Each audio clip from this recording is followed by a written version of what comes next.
जय हिंद। मैं डॉक्टर फिरोज खान, प्रवक्ता रसायन विज्ञान, एएसएन जीनियस इंस्टीट्यूट। साथियों, आज की इस क्लास में हम लोग पृष्ठ रसायन यूनिट से पढ़ने जा रहे हैं ठोस उत्प्रेरकों की विशेषताओं के बारे में। तो आइए हम लोग शुरू करते हैं ठोस उत्प्रेरकों की विशेषताएं। हेडिंग है ठोस उत्प्रेरकों की विशेषताएं। मैं आपको बता दूं, ठोस उत्प्रेरकों की वैसे तो बहुत सारी विशेषताएं हैं, लेकिन सबसे मुख्य विशेषताओं पर हम लोग आते हैं। दो सबसे मुख्य विशेषताएं हैं जो एनसीईआरटी के अकॉर्डिंग आपको दी गई है, एनसीईआरटी सिलेबस में दी गई है। पहली है उत्प्रेरकों की सक्रियता।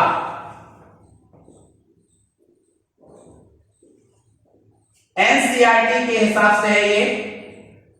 विशेषताएं और भी हैं, लेकिन एनसीईआरटी में दो मुख्य विशेषताएं दी गई हैं। उत्प्रेरक की सक्रियता। क्या होती है उत्प्रेरक की सक्रियता? सुने, किसी उत्प्रेरक द्वारा रासायनिक क्रिया के वेग को बढ़ाने की क्षमता को उत्प्रेरक की सक्रियता कहते हैं। किसी उत्प्रेरक द्वारा रासायनिक क्रिया के वेग को बढ़ाने की क्षमता को उत्प्रेरक की सक्रियता कहते हैं। हमने बोला कि किसी उत्प्रेरक द्वारा रासायनिक क्रिया के वेग को बढ़ाने की क्षमता को, वेग को बढ़ाने की क्षमता को उत्प्रेरक की सक्रियता कहते हैं।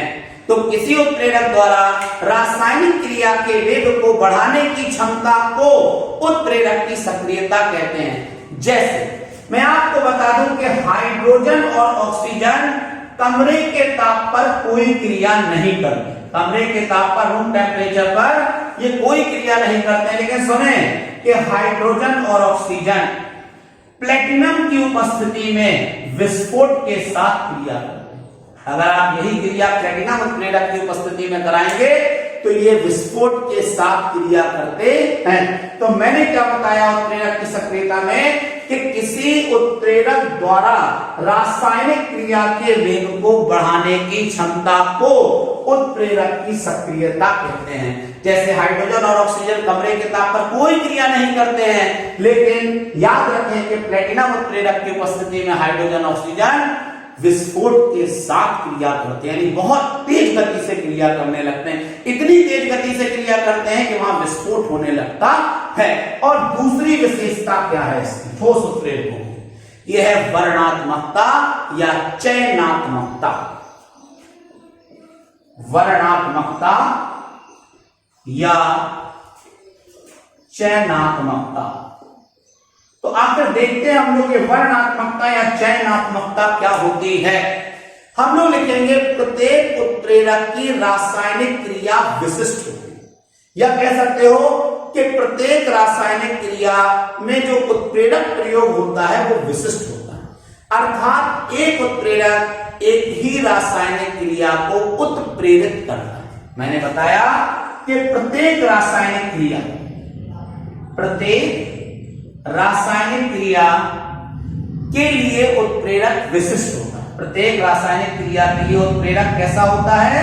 उत्प्रेरक विशिष्ट होता है। अर्थात एक उत्प्रेरक एक ही रासायनिक क्रिया को उत्प्रेरित करता है। एक उत्प्रेरक जो होगा वो एक ही रासायनिक क्रिया को उत्प्रेरित करता है। अतः हम कह सकते हैं किसी उत्प्रेरक द्वारा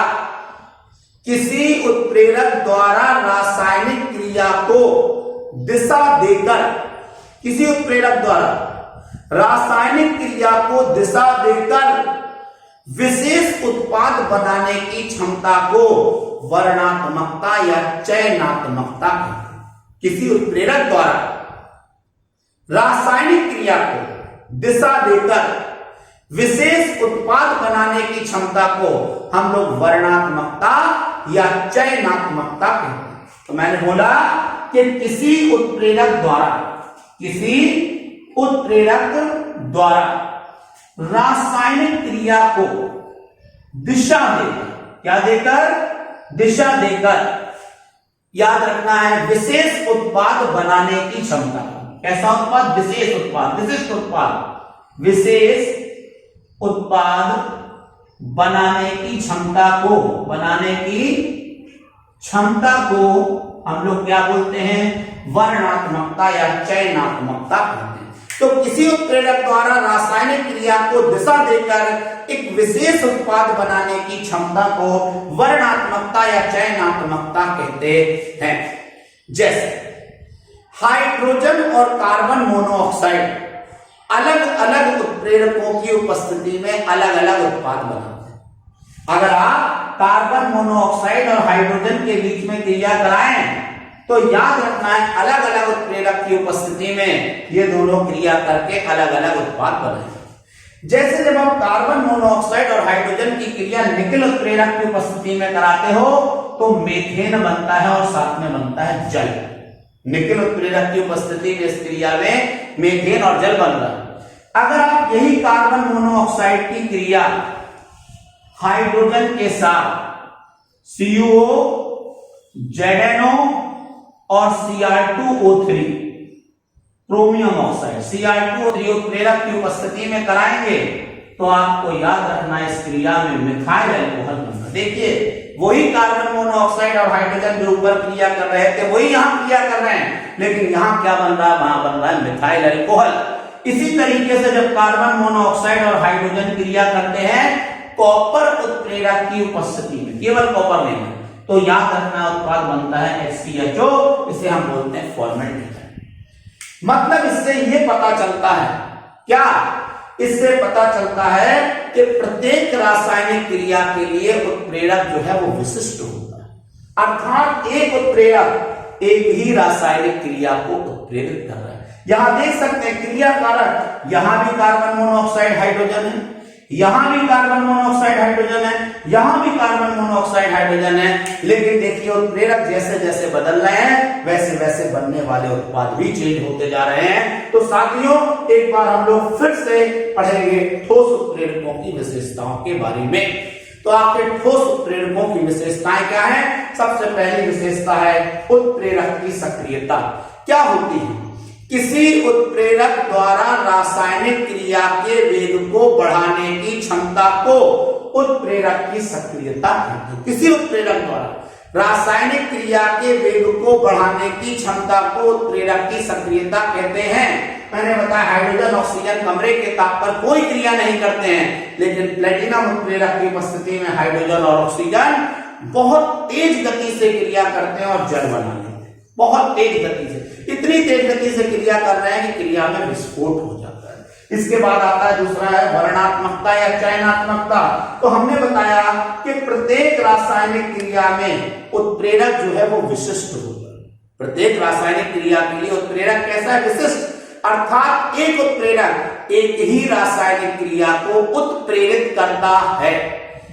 अतः हम कह सकते हैं किसी उत्प्रेरक द्वारा रासायनिक क्रिया को दिशा देकर विशेष उत्पाद बनाने की क्षमता को हम लोग वर्णात्मकता या चयनात्मकता कहते हैं। किसी उत्प्रेरक द्वारा रासायनिक क्रिया को दिशा देकर एक विशेष उत्पाद बनाने की क्षमता को वर्णात्मकता या चयनात्मकता कहते हैं। मैंने बताया जैसे हाइड्रोजन और कार्बन मोनोऑक्साइड अलग अलग उत्प्रेरक की उपस्थिति में अलग अलग उत्पाद बनाते हैं, अलग अलग उत्प्रेरक की उपस्थिति में अलग अलग उत्पाद बनाते हैं। जैसे कार्बन मोनोऑक्साइड हाइड्रोजन निकल की उपस्थिति में क्रिया करके मीथेन बना रहे हैं, तो carbon monoxide hydrogen CuO, ZnO और Cr2O3 उत्प्रेरक की उपस्थिति में आपस में क्रिया करके मिथाइल अल्कोहल बना रहे हैं। इसी प्रकार से कार्बन मोनोऑक्साइड हाइड्रोजन कॉपर उत्प्रेरक की उपस्थिति में, कॉपर की उपस्थिति में क्रिया करके फॉर्मेल्डिहाइड बना रहे हैं। तो ये था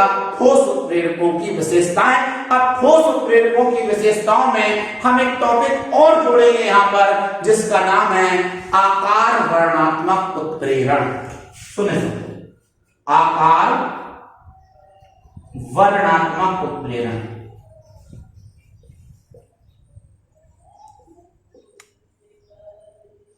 आखिर ये आकार वर्णात्मक उत्प्रेरण क्या होता है, अब आपको ध्यान से इसे समझना। हम लोग लिखेंगे आकार वर्णात्मक उत्प्रेरण के बारे में कि वह उत्प्रेरण अभिक्रिया जो उत्प्रेरक की सतह पर उपस्थित छिद्रों के आकार, वह उत्प्रेरण अभिक्रिया, मैंने बोला वह उत्प्रेरण अभिक्रिया जो उत्प्रेरक की सतह पर, उत्प्रेरक की सतह पर उपस्थित छिद्रों के आकार, उपस्थित छिद्रों के आकार, तो वह उत्प्रेरण अभिक्रिया जो उत्प्रेरक की सतह पर उपस्थित छिद्रों के आकार और क्रियाकारक तथा उत्पाद के अणुओं की आकृति पर निर्भर, और क्रियाकारक तथा उत्पाद के अणुओं की आकृति पर निर्भर, अणुओं की आकृति पर निर्भर करती है, आकार वर्णात्मक उत्प्रेरण कहलाती है। तो मैंने बोला कि वह उत्प्रेरण अभिक्रिया जो उत्प्रेरक की सतह पर उपस्थित छिद्रों के आकार और क्रियाकारक तथा उत्पाद के अणुओं की आकृति पर निर्भर करती है, आकार वर्णात्मक उत्प्रेरण कहलाती है। जैसे जियोलाइट, इसका उदाहरण है जियोलाइट। क्या उदाहरण है इसका? इसका उदाहरण है जियोलाइट। जियोलाइट की संरचना मधुमक्खी के छत्ते के समान होती है। जैसे मधुमक्खी का छत्ता होता है, उसी तरीके से जियोलाइट की संरचना होती है।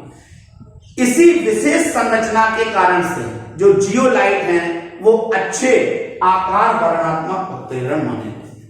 जो जियोलाइट है वो अच्छे आकार वर्णात्मक उत्प्रेरक माने जाते हैं। मैं आपको बता दूं कि जो जियोलाइट है इसका इस्तेमाल होता है, इसका उपयोग होता है खारे पानी को मीठा करने।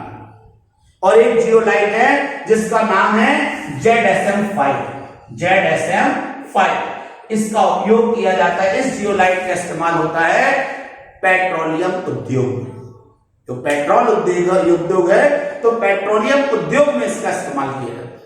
तो मैंने क्या बताया, आकार वर्णात्मक उत्प्रेरण के बारे में एक बार फिर सुनना है कि वह उत्प्रेरण अभिक्रिया जो उत्प्रेरक की सतह पर उपस्थित छिद्रों के आकार और क्रियाकारक तथा उत्पाद के अणुओं की आकृति पर निर्भर करती है, याद रखना, आकार वर्णात्मक उत्प्रेरण कहलाती है। जैसे मैंने बताया जियोलाइट की संरचना मधुमक्खी के छत्ते के समान होती है।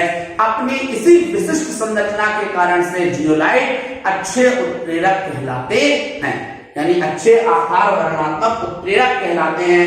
मैंने बताया कि जियोलाइट का इस्तेमाल खारे पानी को मीठा करने में किया जाता है। और इसके अलावा ZSM5 जियोलाइट, ये एक विशेष जियोलाइट है। ZSM5 जियोलाइट का जो उपयोग है वो याद रखना पेट्रोलियम उद्योग में किया जाता है।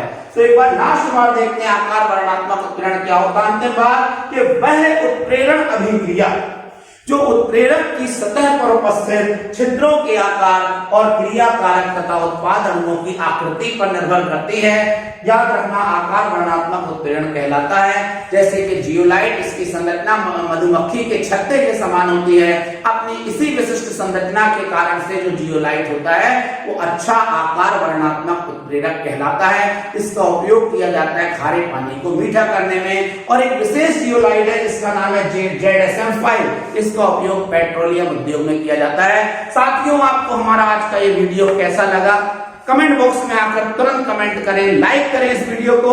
और अगर अब तक आपने हमारे चैनल को सब्सक्राइब नहीं करा है तो तुरंत सब्सक्राइब भी करें। साथियों, अगर आपकी कोई भी क्वेरीज है तो स्क्रीन पर नीचे आप देख रहे हैं जो नंबर चल रहे हैं, इन नंबर्स पर आप लोग कॉल करके या फिर व्हाट्सएप पर आकर आप लोग हमें मैसेज करके अपनी क्वेरीज को क्लियर कर सकते हैं। और इसके अलावा मैं आपसे विनम्र निवेदन और करूंगा कि इस वीडियो को आप ज्यादा से ज्यादा शेयर करें ताकि केमिस्ट्री की इंटरेस्टिंग वीडियो, इंटरेस्टिंग नोट, जो लोगों को केमिस्ट्री बहुत बोरिंग लगती है, उन्हें भी पढ़ने का मौका मिल पाए। आज के इस वीडियो को हम स्टॉप करते हैं। जय हिंद, जय भारत।